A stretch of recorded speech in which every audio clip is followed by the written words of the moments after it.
What's up, guys? Welcome back to the Skeleton Closet, where we talk celebrity news and hot topics. My name is JT, in case you are new here. Today we're going to be talking about our favorite daytime talk show host ladies and someone who recently just left the show. Y'all already know who I'm talking about. The one and only Nutmeg Princess of Arizona, Meghan McCain. So let's get right into the video. I'm going to just run down my shout outs. Done. Alright, so let's just get right into it. We're not even about to play around. We're not about to beat around the bush. We're about to get right into the drama, the tea, the mess that is going on at ABC. Alright, so TheView is said to have been having some issues, okay? And I'm not talking about Meghan McCain leaving. I'm not talking about the show going down possibly because of the ratings, could possibly being bad after losing a conservative who provided a lot of good commentary and a lot of interesting moments for the show. Possibly one of the most consequential seasons for TheView and TheView history was the last season Meghan McCain was on the show. Now, 3 days ago, there was a story that was written on page 6 titled "View Staff Banned from Talking to Meghan McCain by Executive Producer Brian Tedder." Now, in this story that came out October 15th at the Daily Mail, apparently has her former boss at TheView, Brian Tedder, seeing red. So apparently, Brian Tedder found out about this memoir, this audiobook, and is absolutely upset, supposedly livid. Now, in this story, it goes on to say that Brian Tedder is telling everybody at TheView and at ABC not to talk to Meghan McCain. How he can actually monitor and determine who's talking to who, and to determine how he's going to go about, securing this or policing whether or not people are speaking to Meghan McCain. I don't know whoever wrote this article was just fishing, or possibly this is someone at the hands of Meghan McCain, possibly trying to make Brian Tedder look bad, so that when her audiobook or her memoir comes out, this makes her look even more credible. Now, I'm going to talk about the excerpts and what she has said to Variety, because she did do a follow-up interview or a lead-up interview to her memoir with Variety, where she talks about why she left the show and the environment and how she felt talking to the other ladies and how she felt iced out. Now, in this story, it says, "And for the record, many of us are still in contact with her," the source added, but a spokesperson for the show told us this is not true. "No one has been banned from talking to Meghan. Our focus is on the exciting season ahead, and we wish the best for Meghan in her next chapter," they said. Another insider pointed out that Meghan is still in contact with people at the show and even continues to use the show stylist Fran Taylor. Her mom, Cindy McCain, was recently on as a co-host. "This is so not true. It was a warm reaction, and there's nothing but warm thoughts of Meghan. And she and Brian left on good terms." It's similar to what Meghan McCain had to say in her interview with Variety. Now, this interview is what sparked this video, because initially I saw this story on page 6 3 days ago, but I'm kind of like, I don't really believe this, because for one, why and for what interest would Brian Tedder have to go out of his way to try and police how people are talking to Meghan McCain and what they're saying to her, or whether or not they're talking to her in the first place? I can understand him saying, "Listen, don't talk about the show because we want the show to speak for itself. Don't tell Meghan McCain what we're talking about on the show today, because possibly she might write it in her column." Now, Meghan McCain is seen as an outside force. She's seen as the outside press. If you are on a TV show, you know that you're closed lips about production. You don't tell anyone what's going on the show behind the scenes, and you especially don't talk to the press about what's going on the show and what's being said on the show before it airs, because if you're just going to talk to the press, there's no need for you to be on the show. And we want the show to speak for itself. The episodes are set to be exclusive, and that's how we keep our ratings up.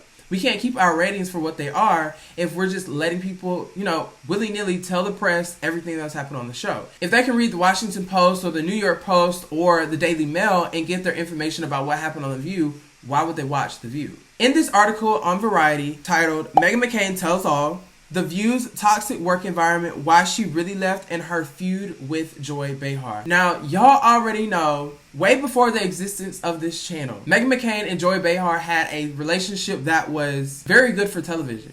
Their relationship was up, it was down. They had good moments and they had great moments. Okay, I don't even need to run down the moments where Joy Behar and Meghan McCain were sparring, but most of the time, Meghan McCain was yelling at Joy Behar. Joy Behar was yelling at Meghan McCain. Joy Behar even referenced her as a female dog. I believe that was her intention, but Meghan McCain did not mention that in this tell-all interview. And we're just going to have to wait and see what the tell-all book says. But if this is just an indication of what it is, this interview did not win me over. This interview did not give me any more reason to feel sympathy for her. I don't feel sorry for Meghan McCain. I still think that she is the princess, or thinks that she is the princess of Arizona. She wants people to feel sorry for her. It's reeking of entitlement. She is acting like a spoiled brat. And that's just what it is. When I read this interview, it's just letting me know that she still isn't understanding what her role in these situations were. You can tell that nobody has ever held her accountable for her own actions, and somebody needs to do that real soon. Okay? I don't know what Meghan McCain's parenting style was, but whatever happened in her life, there was some point where they just decided that they were not going to tell her when she did anything wrong. And it's clear because even on the show, you can tell when she had her outburst, when she was being upset, when she was crying, and when she was being a brat. It was all because people were not agreeing with her, or people were not letting her have her way. And that's not how adults act. And that is especially not how adults act in the workplace. Now, in this interview that was conducted by a reporter from Variety, it starts by saying, in the 25th history of TheView, Meghan McCain is one of the only co-hosts to leave on her own without being fired. Yes, this is true. All of the other co-hosts, including Joy Behar that left the show, was fired. And that's why they left. Well, their contracts were not renewed. And in television business, if your contract isn't renewed, that means that you're fired. If you're not asked back, you're fired. Okay? Now, McCain's decision to quit the most watched show on daytime television wasn't one that came easily for her. Her 4 years on TheView were marked by ratings peaks in ABC daytime.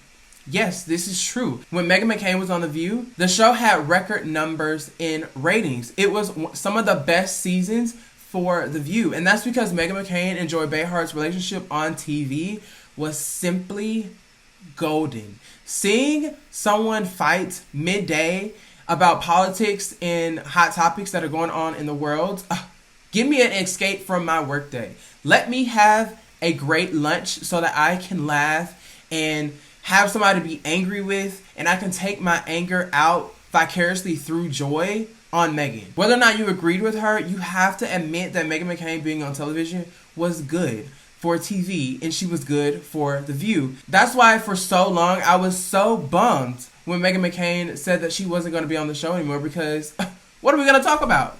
Now, moving on in the story, the interviewer or the journalist does highlight how 2017 was a very hard year for Meghan.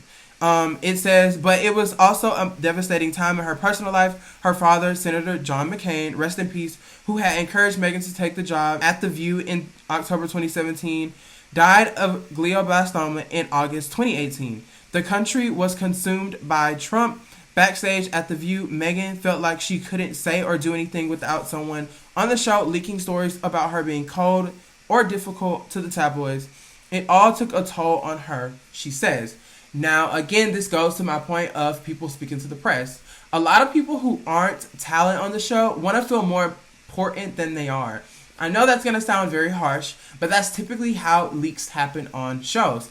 People just want to feel important, and speaking to a journalist, knowing something that someone else doesn't makes someone feel important. When someone speaks to the press and leaks stories, that's typically why. She goes on to say, when asked for comment, an ABC spokesperson responded, like all of the co-hosts, Meghan was an impactful editorial voice at the show, influencing bookings such as Steve Scalise, Lindsey Graham, Madison Cawthorn, and Marsha Blackburn, and discussing stories including Alexei Navalny, Biden transition plans, Afghanistan, and paid family leave, to name a few.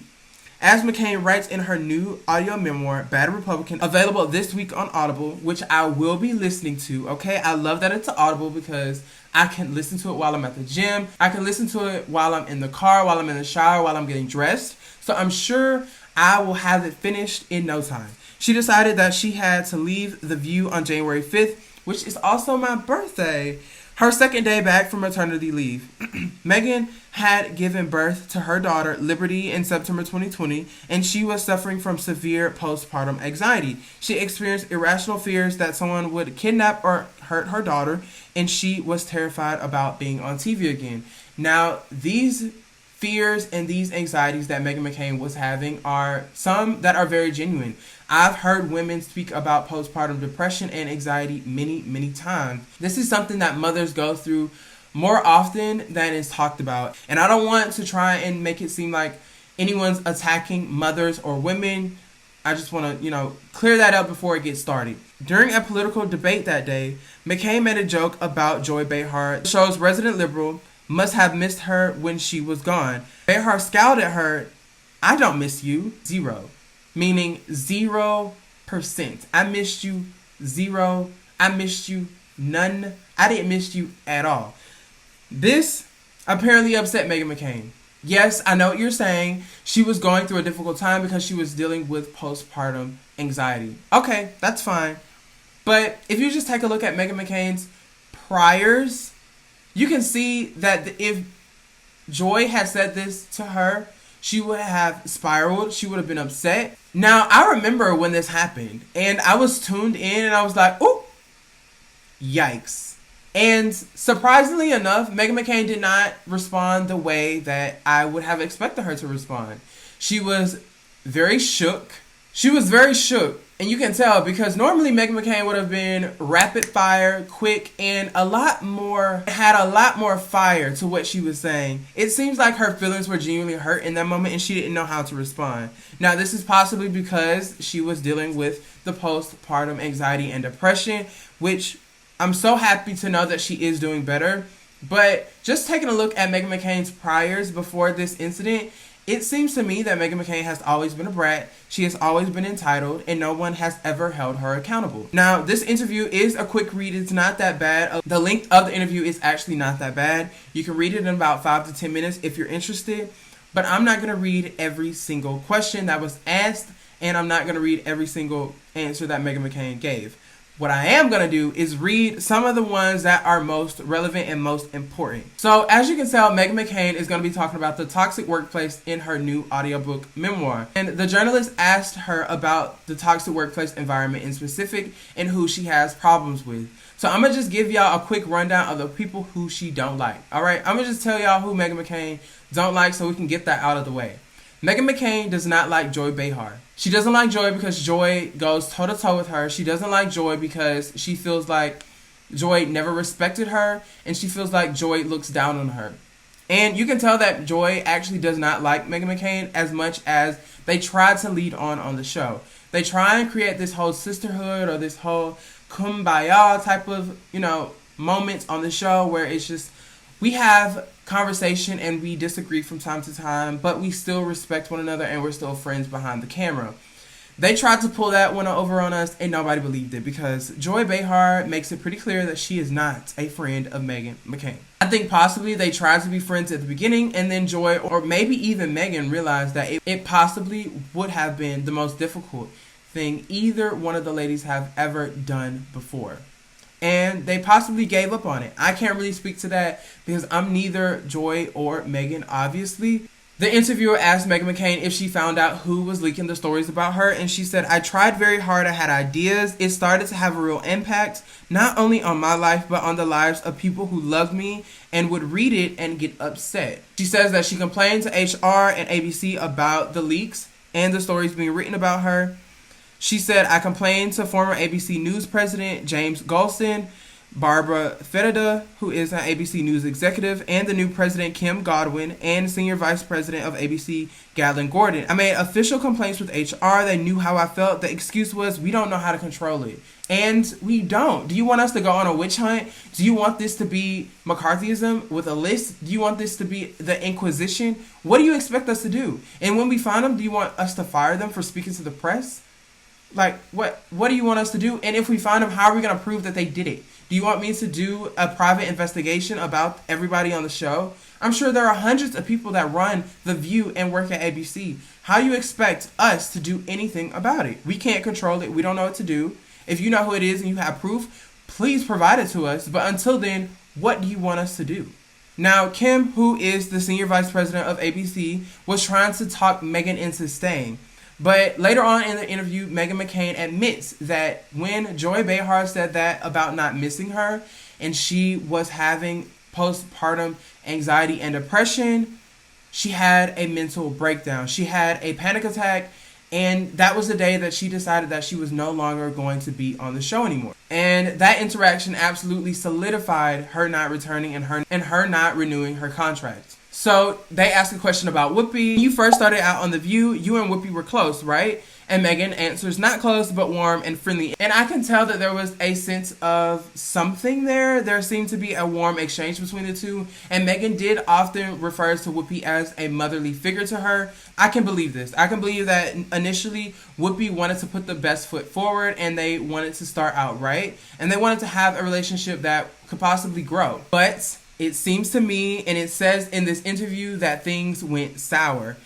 The interviewer asked her, and then what happened? Meghan responds, I have a lot of love and affection for her. She was surprised when I left. She yields unfathomable amount of power in television and culture, and it felt at a certain point she didn't want me at the table anymore. It started with the girl, please stop talking incident. I remember when it happened, almost crying on the show. I never wanted to upset her. And that lets me know that she had some sense of respect and admiration for Whoopi, because when you don't want to upset anyone, you basically don't want to disappoint them. So she obviously looked at Whoopi as a motherly figure. She highlights how her and Joy got along at first.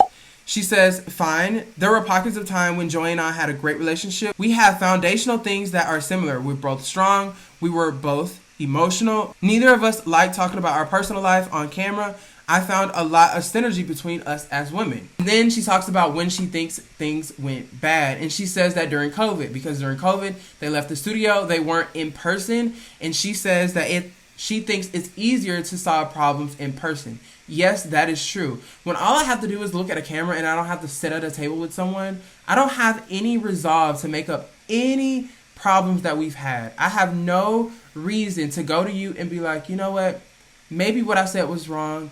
Maybe tomorrow we'll have a better day. I have no reason to do that because I don't have to see you in person. All I have to do is look at a camera, hear your response, and then go on about my day from the comfort of my own home. So I can understand what she's saying about this and why she felt like the relationship with her and Joy went bad. Now, Meghan McCain details what it was like in the moment when Joy Behar said the I don't miss you comment. She says, I had postpartum anxiety. When I was back, I was really nervous. It was like starting TV all over again. I felt unsteady. I was trying to make a joke.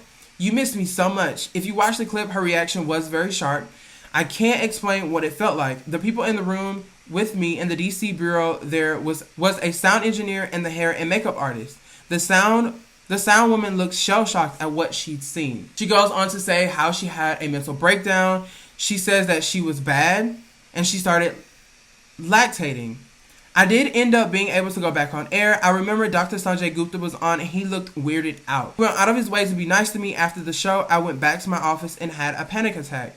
I couldn't stop crying, and I'm not always crying. I couldn't compose myself. I threw up in the garbage can. I was so overcome. This is my narrative. I come back from maternity leave, and no one missed me. I was just so confused because women, when they have babies, should be treated respectfully when they come back to work.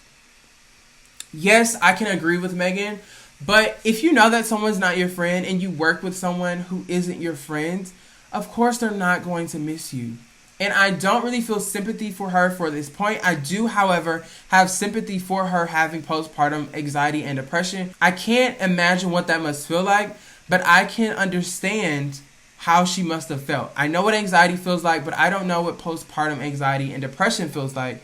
And I can understand. I understand what she's saying. Now, with that being said, as a person who has been in the workforce, as someone who has had many jobs, I didn't like my coworkers, but did I allow that to affect my check? Did I allow that to affect me clocking a coin? Did I allow that to affect me going to the mall and buying a new pair of shoes? Yeah, no, it didn't. So I really can't understand why Meghan McCain feels like someone saying something harsh as far as, yeah, I didn't miss you. Even though it sounded a lot harsher, affects her and her job. Personally, I would have stayed on the show and I wouldn't have allowed for that to make me quit my show. in my job, especially after I've gone on many episodes and many times saying, I'm the only conservative voice in mainstream media. I'm the only person doing this. I'm the only person on conservative media speaking for conservatives and people who aren't leftists. So if I knew that, if I was Meghan McCain, if I genuinely felt like I was the only conservative voice on mainstream media, I wouldn't have quit my job no matter who was saying what to me. As long as I was getting a check, as long as nobody was saying disparaging things about me on the air, nobody was calling me names. If they just didn't like me, so what? I was just talking about this yesterday with the whole Lizzo situation. People had things to say about Jesus Christ. So who are you to say or feel like people shouldn't talk about you? Personally, I just feel like that is naive and that is somewhat very arrogant. She did go on to say that Joy did not apologize, and I could expect that she wouldn't, because she was telling the truth. If she didn't miss you, I don't understand why she would apologize, but I can understand why Meghan would expect one. She goes on to talk about whether or not she thinks the show has a toxic work environment as bad as Ellen. She says, in a different way, yeah, I don't think anyone should walk into a work environment where they feel like they can't have a bad day without it being blasted over the internet, painting them out to be a psycho. I don't think you should be disliked or ostracized for not voting for Obama. The liberal media bubble is real. No one walks away from a giant contract like the one I had if it was good. Now, I understand what Meghan's saying. Yes, you are the odd person out. But personally, I would have taken that with so much pride. You are the only person, as you would say, is the only conservative woman on daytime television or mainstream media as a whole.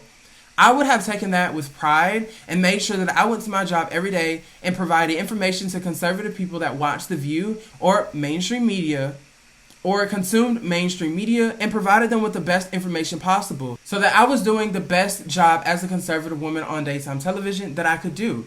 And I think Meghan McCain did more harm than good by leaving the show. And this audio memoir isn't going to make me feel any more sympathy for her. And she didn't gain any cool points with me. I always said that she was great for television, and I always respected her point of view, even though most of the times what she was saying possibly wasn't true or to get a reaction out of people. I feel like I've gone on enough. You all know how I feel about Meghan McCain. I do miss her on the show. However, her going and doing this whole tell-all memoir about the show and its toxic work environment, you didn't detail any experiences where you personally felt like you were bullied, victimized, or someone said disparaging things about you other than them not missing you or liking you. Those things are things that adults have to deal with. Everyone felt like they couldn't deal with someone telling them that they didn't like them or they didn't miss them when they left maternity leave or just went on vacation. A lot of people wouldn't be working. We wouldn't have a lot of people in the workforce. You have to have a backbone if you are working in any job, and you don't go to a job for people to like you. You go to a job to get work done. You go to a job to make money. So with that being said, you all know how I feel about this situation. Let me know what you guys think down in the comment section below about Meghan McCain, TheView, and her new memoir. Will you be listening? Because I will. Let me hit up audiobooks right now so that I can see if I can pre-save it, because y'all, I don't think that it's going to be that hard-hitting or that damaging to the show or the women on the show, but I think it'll still be entertaining. So let me know what you guys think down in the comment section below about all that, Meghan McCain, Whoopi, Joy, and their relationship, and how you see the show moving forward without Meghan McCain. How do you think the show's been doing so far, testing out new conservatives on the show? Let me know down in the comment section below, because I definitely love reading you guys' comments and chatting with you all. If you haven't already, be sure to hit that like button so that I can know how you felt about today's video. As well, hit that subscribe button so that you can join us in the closet and become part of the family. Thank you guys so much for watching. I'll catch you in the next one. Take care.